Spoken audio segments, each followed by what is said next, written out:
Hello everyone, आज हम पढ़ेंगे standard 6 English NCERT unit 10 the banyan tree. So let's start. Though the house and grounds belonged to my grandparents, the magnificent old banyan tree was mine, chiefly because grandfather at 65 could not longer climb it. अब एक बच्चा है, वो ये बोल रहा है, भले ही घर और वहाँ की ज़मीन मेरे दादाजी की थी, बट जो बनियान ट्री था वो मेरा था, बिकॉज मेरी ग्रैंडफादर 65 के थे एंड 65 की एज में वो बनियान ट्री को क्लाइंब नहीं कर सकते थे. क्लाइंब करना मीन्स बनियान ट्री के ऊपर नहीं चढ़ सकते थे. Its spreading branches which hinged to ground and to ground again. जो उसकी ब्रांचेस थी वो नीचे ग्राउंड तक, उसकी जो रूट है वहाँ तक पहुँच गई थी. Forming a number of twisted passages gave me endless pleasure. और उसके पीछे छुप जाना, उसके ब्रांचेस के पीछे छुप जाना मेरे को बहुत अच्छा लगता था. Among them there squirrels and snails and butterflies. अब उसके ट्रीज़ के अलावा क्या क्या थे वहाँ पे? स्क्वायरल्स थे, स्नेल्स थे और वहाँ पे बटरफ्लाइज थी. The tree war older than the house, older than grandfather, as old as Dehradun itself. अब ट्री कितनी ओल्ड थी? ग्रैंडफादर से भी ओल्ड थी, उस घर से भी ओल्ड थी, और जितना देहरादून ओल्ड पुराना था उतनी ही वो ट्री भी पुरानी थी. I could hide my self in branches behind thick green leaves and spray on the world below. अब जो उसकी ब्रांचेस थी उसके पीछे जाके मैं छुप जाता था. ग्रीन लीव्स, मोटी मोटी पत्तियाँ होती है उसके पीछे छुप जाता था, और उस बॉय को ऐसे लगता था पूरी दुनिया ही उधर ही समाई हुई है उस बनियान ट्री के नीचे. My first friend was a small grey squirrel. अब उस जो बॉय है उसकी फर्स्ट फ्रेंड कौन था? एक स्क्वायरल थी जो ग्रे कलर की थी. Arching his back and sniffing into the air. He seemed at first to resent my invasion of his privacy. अब उसे अच्छा नहीं लगा था कि उसकी जो प्राइवेसी थी वो मैंने छीन ली थी, बिकॉज मैं भी उधर जाके उस बनियान ट्री के यहाँ पे जाके बैठ जाता था. एंड वो स्क्वायरल तो अकेली थी वहाँ पे, तो उसको मुझे ऐसा लगा, बॉय बोलना चाहता है कि मुझे ऐसा लगा कि उस स्क्वायरल को नहीं अच्छा लगा, मैंने उसकी प्राइवेसी छीन ली. But when he found that I did not arm myself with capital on a gun, he became friendly. अब थोड़े दिन तक उसने मेरे को देखा एंड उसने मेरा बिहेवियर देखा एंड वो मेरी फ्रेंड बन गई. And when I started bringing his pieces of cakes and biscuit, he grew quite bold and was soon taking morsels from hand. अब इसमें बॉय बोलना चाहता है कि जैसे ही वो फिर वहाँ पे बनियान ट्री के पास में जाने ही लगा था डेली, तो वो अपने साथ थोड़े बहुत बिस्किट लेके जाता था एंड केक वगैरह लेके जाता था. मॉर्सल्स का मीनिंग होता है छोटे छोटे pieces. Before long, he was delving into my pockets and helping himself to whatever he could find. अभी थोड़े दिन, कुछ समय के बाद तो ऐसा हो गया था, गिलहरी जो थी वो मेरे पॉकेट के अंदर चली जाती थी एंड जो भी उससे चाहिए होता था वो लेके खा लेती थी, कुछ भी ऐसे खाने की चीज़ होती थी. तो he was a very young squirrel and his friends and relatives probably though him foolish and headstrong for trusting a human. अब जो गिलहरी थी उसके जो फ्रेंड्स थे, उसके जो रिलेटिव्स थे, वो गिलहरी को पागल समझते थे. वो ये समझते थे कि इसने किसके साथ फ्रेंडशिप की है? ह्यूमन बीइंग के साथ फ्रेंडशिप की है जो कि ट्रस्टेबल नहीं है. In the spring when the banyan tree was full of small red figs means छोटे छोटे जो उसके फल होते हैं वो, birds of all kinds would flock into its branches. The red-bottomed bulbul, cheerful and greedy parrots, myna and crows squabbling with one another during the fig season. The banyan tree was the noisiest place in the garden. अब जैसे spring season आ जाती थी तब सारे जितने भी birds वगैरह थे अलग अलग तरीके के, वो आके बनियन ट्री के ऊपर बैठ जाते थे एंड बातें करते थे, मस्ती करते थे। फॉर एन एग्ज़ाम्पल जैसे बुलबुल आ जाती थी, पैरट आ जाते थे, मैना आ जाती थी एंड कौवे भी वहाँ पे आ जाते थे। तो स्प्रिंग सीज़न में ऐसा लगता था सबसे ज़्यादा गार्डन में नॉइज़ कहाँ पे हो रहा है, बनियन ट्री के ऊपर जो बर्ड्स बैठे हुए हैं वही सबसे ज़्यादा वहाँ पे नॉइज़ कर रहे हैं, शोर कर रहे हैं। Halfway up the tree, I had built a grilled platform where I would spend the afternoon when it was not too hot. अब जब बहुत ज़्यादा गर्मी नहीं होती थी तब मैंने मेरा एक प्लेटफॉर्म बना दिया था, किधर, बनियन ट्री के ऊपर। Could read there, propping myself up against the tree with a cushion from the living room। अब मैं क्या करता था, मेरे घर से लिविंग रूम जो होता है जहाँ पे मेहमान वगैरह आके बैठते हैं, वहाँ से एक कुशन, छोटा सा पिल्लो लेके जाता था एंड वहाँ बनियन ट्री के ऊपर जाके उस पिल्लो को टेका लगा के बैठ जाता था। Treasure island, huckleberry finn and the story of doctor Dolittle were some of the books that made up my banyan tree library. अब मैं बनियन ट्री के ऊपर कुशन रख के उसके ऊपर टेका दे के मैं बैठा रहता था एंड अलग अलग राइटर्स जो हैं उनकी बुक्स वहाँ पे बैठ के रीड करता था। ऐसा लगता था जो बनियन ट्री है वो एक तरह से मेरी लाइब्रेरी बन गई है। When I did not feel like reading, I could look down through the leaves at the whole world below। अब जैसे ही मेरे को पढ़ना नहीं अच्छा लगता था, जिस टाइम पे मेरे को ऐसा लगता था अब मैं रीडिंग ना करूँ, तो उस टाइम पे मैं क्या करता था, बनियन ट्री की जो लीव्स होती है उसको हटा के वहाँ पे जो वर्ल्ड है, वहाँ की जो दुनिया है वो मैं बैठ के आराम से देखता था। And on one particular afternoon I had a grand stand view of that classic of the Indian Wilde's, a fight between a mongoose and a cobra. अब वहाँ पे मंगूज एंड कोबरा भी आते थे, जो स्नेक्स हैं। कभी कभी तो दोपहर के टाइम पे वो एक टाइम पीरियड होता था, वो लोग वहाँ पे आते थे एंड वहाँ पे वो फाइट करते थे। मैं बनियन ट्री के ऊपर बैठ के इन दोनों की फाइट भी देखता था। The warm breezes of approaching summer had sent everyone inside the garden into the house। अब जो ब्रिजेस मीन्स हवाएं, जो गर्म हवाएं चल रही थी जब, तब सब जने अपने घर के अंदर चले गए थे। जो गार्डनर था, फार्मर था, वो भी अपने घर के अंदर चला गया था।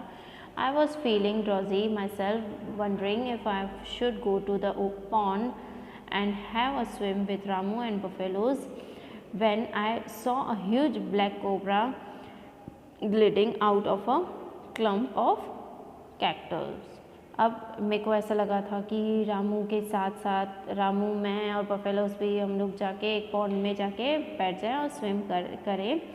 और उसी टाइम मैंने देखा जो कोबरा था वो कैक्टस के पीछे छुपा हुआ था। At the same time the mongoose emerged from the bushes and went straight for the cobra. अब उसी टाइम पे मैंने देखा मंगोज भी थे, वो भी आ गए थे, जो सांप होते हैं, और कोबरा एंड मंगोज दोनों रेडी थे फाइट करने के लिए।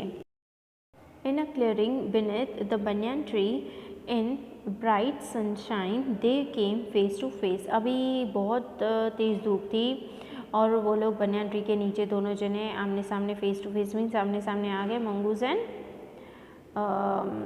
कोबरा फाइट करने के लिए। The cobra knew only too well that the grey mongoose 3 feet long was a super fighter.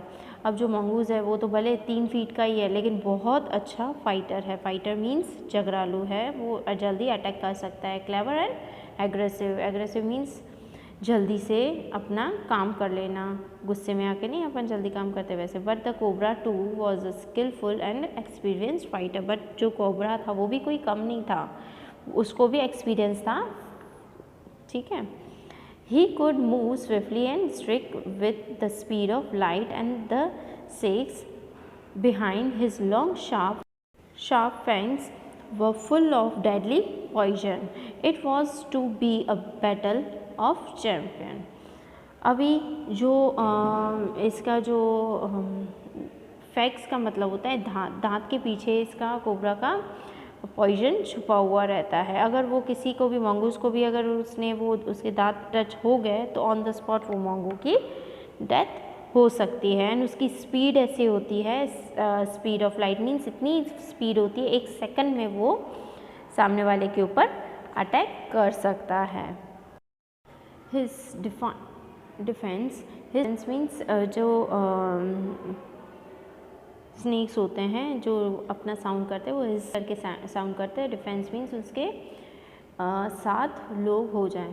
His forged tongue darting in and out the cobra raised 3 of his 6 feet off the ground। अब जो cobra था उसकी कभी जीभ बाहर निकलती थी, कभी अंदर जाती थी और वो ज़मीन से 6 फीट ऊपर उठ गया था। And spread its broad spectacled hood. अब जो उसका बॉडी थी उसने अपनी बॉडी को भी स्प्रेड कर दिया था, उसने अपनी फेस को भी बहुत बड़ा कर दिया था, स्प्रेड कर दिया था। The mongoose bushed his tail. अब मंगोज जो था वो भी अपनी पूंछ हिलाने लगा था। The long hair on his spine stood up. जो उसकी पीठ पे जो बड़े बाल थे वो भी खड़े हो गए थे मंगूस के। दो the competents were unaware of my presence in the tree. अब जो राइटर था, जो बॉय था, उसने बोला कि जो फाइट कर रहे थे, कॉम्पिटेंट मीन्स जो पार्टिसिपेंट जो फाइट कर रहे थे, अनअवेयर मीन्स उनको पता ही नहीं था कि ट्री के ऊपर भी कोई बैठा है। They were soon made aware of the arrival of 2 other spectators. अभी उनको सिर्फ जो 2 जने दूसरे आए थे उनको अवेयर था कि ये 2 जने हमको देख रहे हैं। कौन कौन देख रहे थे? वन वॉज द मैना एंड द अदर वॉज जंगली क्रो। एक जो था वो मैना थी और एक जंगली क्रो था। They had seen these preparations for battle and had settled on the cactus to watch the outcome. अब वो दोनों जने कैक्टर जो ट्री है उसके ऊपर बैठ गए थे, जो पेड़ है उसके ऊपर बैठ गए थे एंड वो उन दोनों की फाइट देख रहे थे। Had they been content only to watch all would have been well with both of them. अब वो दोनों देख रहे थे कि कौन जीत रहा है। The cobra stood on the defensive swing slowly from side to side. जो कोबरा था वो अपने बचाव में वो साइड होता जा रहा था ताकि सामने वाले की नज़र हट जाए। Trying to mesmerize the mongoose into making a false move। अगर सामने वाला कोई गलत चाल चलेगा तो उसको जाके वो कोबरा अटैक कर देगा। But the mongoose knew the power of his opponents glazy unwinking eyes and refused to meet them। अब जो कोबरा था उसको भी पता था कि ये चाल चल रहा है कुछ, अगर मैंने उसकी आईज में देखा, उसकी आंखों में देखा तो मैं खतरे में आ सकता हूँ। Instead he fixed his gaze at a point just below the cobras hood and open the attack. And उसने क्या किया, जो उसने अब उसकी आंखों में नहीं देखा, उसके माथे के थोड़े से नीचे तक देखा और वो फाइट कर रहा था और उस जो कोबरा था कोबरा के पास गया था अटैक होने के लिए। वो खुद अटैक होने के लिए कोबरा के पास गया। ऐसा उसने क्यों किया? Let's see. Moving forward quickly until he was just within a cobra's reach, the mongoose made a pretended move to one side। अब क्या हुआ, mongoose ने ऐसे pretend किया, mongoose उसके कोबरा के पास गया एंड उसने एक साइड जाके उसने pretend किया and immediately the cobra struck। But जो कोबरा था उसने उसको पकड़ लिया। His great hood came down so swiftly that I thought nothing could save the mongoose। अभी ऐसा हुआ, उसने ऐसे पकड़ लिया, मुझे तो ऐसे लगा जो mongoose था वो अब नहीं बचेगा। But the little fellow jumped neatly to one side and darted in as swift as the cobra, biting the snake on the back and darting away again out of reach। अभी जो mongoose थे वो तो बहुत चालाक थे, वो जो कोबरा था उसके हाथ वो नहीं लगा एंड वो ऐसे अच्छे से उसके साइड से निकल गया दूसरे साइड में और वो mongoose जो था वो बच गया कोबरा के हाथ आने से. At the same moment that the cobra struck the crow and the manna hurled themselves at him, only to collide heavily in mid-air. अब जो कोबरा था और मंगूस था, उनकी फाइट देख के जो कैक्टस ट्री के ऊपर जो क्रो एंड मैना बैठे थे वो भी टकरा गए एंड टकरा के वो नीचे गिरने लगे और फिर वापस से वो उड़ के उस कैक्टस ट्री के ऊपर ही बैठ गए. Shrinking insults at each other they returned to the cactus plant. वापस से वो कैक्टस प्लांट के ऊपर जाके बैठ गए. A few drops of blood glittered on the cobra's back. और उनमें से किसी का एक जने का खून वो कोबरा के बैक पे पीठ पे जाके गिरा. The cobra struck and missed. वापस से जो कोबरा ने अटैक करना चाहा वो मिस हो गया. Again the mongoose sprang aside, jumped in a bit. वापस से mongoose भी साइड से वो उसने जंप कर दिया. Again the birds dived at the snake, bumped into each other instead of and returned shrieking to the safety of the cactus. वापस से वो दोनों नीचे जाने लगे, मतलब गिरने लगे और दोनों एक दूसरे से वो जो मैना और कौवा था वो कोबरा के ऊपर जाने लगे थे, बट वो दोनों आपस में टकरा के वापस उसके कैक्टस के ऊपर आके बैठ गए थे. The third round followed the same course as the first, but with one dramatic difference. अभी जो थर्ड राउंड चल रहा था उनका फाइटिंग का वैसे ही same to same first round की तरह ही था, पर उसमें थोड़ा बहुत डिफरेंस था. The crow and the man are still determined to take part in the proceedings. Dived at the cobra. अब इन दोनों ने सोचा कि हम कोबरा के ऊपर वापस से छलांग लगाएंगे. पहले 2 बार लगाई तो दोनों जने टकरा के वापस से वो कैक्टस के ऊपर आके बैठ गए. बट इस बार क्या हुआ, but this time they missed each other as well as their mark. अब दोनों जनों ने जो मार्क बना के रखा था कोबरा के ऊपर वो मिस हो गया. इन दोनों जने नहीं टकराए इस बार. The myna flew on and reach its perch, but the crow tried to pull up in mid-air and turned back. In the second that it took the bird to do this, the cobra whipped his head back and struck with great force, his snout turning against the crow's body. अब इस बार क्या हुआ, जो मैना थी वो तो उड़ के चली गई अपने हिसाब से, बट जो क्रो था वो कोबरा की जाल में फंस गया एंड कोबरा ने उसे डंक मारा एंड क्रो नीचे आके गिर गया. I saw the bird flung nearly 20 feet across the garden. It fluttered about for a while, then they still. The manna remained on the cactus plant, and when the snake and mongoose returned to fight very wisely, decided not to interfere again. अब वापस से वो मैना आके उसके ऊपर cactus के ऊपर बैठ गए. बर्ड भी आके जो क्रो था वो भी आके जो बर्ड था वो तो उधर ही मर चुका था.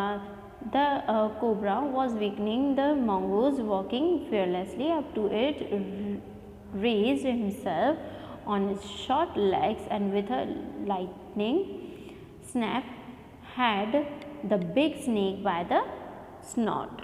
अभी भी यहाँ पे फाइट चल रही थी और जो कोबरा था वो अपने छोटे छोटे पैरों से इधर उधर भागता जा रहा था.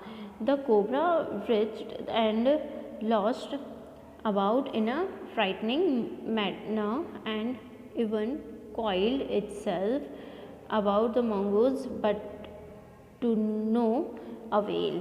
अब क्या हुआ, अब जो कोबरा था वो कॉइल करके उसने बोला था उसको ऐसा लगा कि मैं मंगोस को अपने जाले में लपेट लूँगा, बट ऐसा नहीं हो पाया था. The little fellow hung grimly on until the snake had crested to struggle. He then smelt along its quivering length, gripped it round the hood and drenched it into the bushes. अब cobra को ऐसा था, मैं coil करके उसको mongoose को मार डालूँगा, बट ऐसा नहीं हुआ। उनकी लड़ाई तो चलती गई और वो लड़ते लड़ते बुशेस के पास में जाके पहुंच गए। द मैना dropped courteously to the ground, hopped about, peered into the bushes from a safe distance, and then with a shrill cry of congratulations flew away. अब जो मैना थी उसने देखा था, जो मंगूस था उसने जो कोबरा था उसको घायल करके वो अपने उसको बुशेस की तरफ लेकर गई घसीटते घसीटते। एंड ये मैना देख के उनको धीरे सी ज़ोर सी आवाज़ में उसने कॉन्ग्रेचुलेशंस बोला और वो वहाँ से चली गई। वो ना जो मैना थी वो इनसे डर रही थी, इसलिए वो छुप के ये सब इनकी फ़ाइट देख रही थी। So here we end up our today's session. Thank you.